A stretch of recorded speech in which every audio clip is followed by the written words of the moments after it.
Активирането на обект от мащаба на проект Хелиос не е просто включване на машина, а мащабна астрофизична операция, която променя топологията на пространството в региона.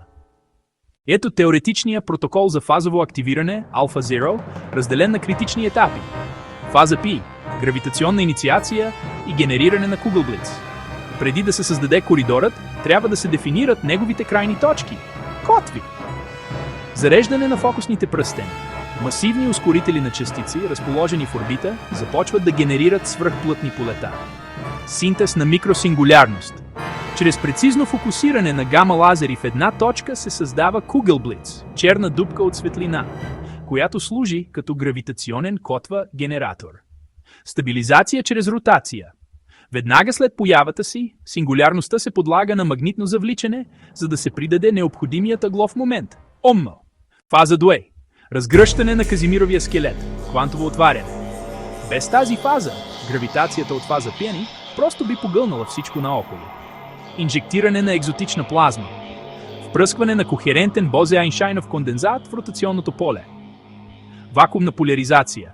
Активиране на цилиндричните Казимирови екрани, които започват да изпомпват виртуални частици, създавайки зона с отрицателно налягане. Формиране на събитийния тунел. Наблюдава се характерно синьо сияние, ефект на Черенков, докато пространството започва да се изкривява и да образува спиралния коридор. Фаза 3. Синхронизация и квантово преплитане. Това е моментът, в който две отдалечени точки, например Слънчевата система и Алфа Кентавър, се свързват. Преплитане на котвите. Чрез квантов канал се извършва синхронизация на честотите на въртене на двете станции с точност до планкова секунда.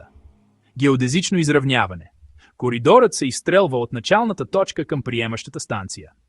Тук се разчита на метриката на Алкубиер, за да се свие пространството пред лъча. Стабилизиране на входа.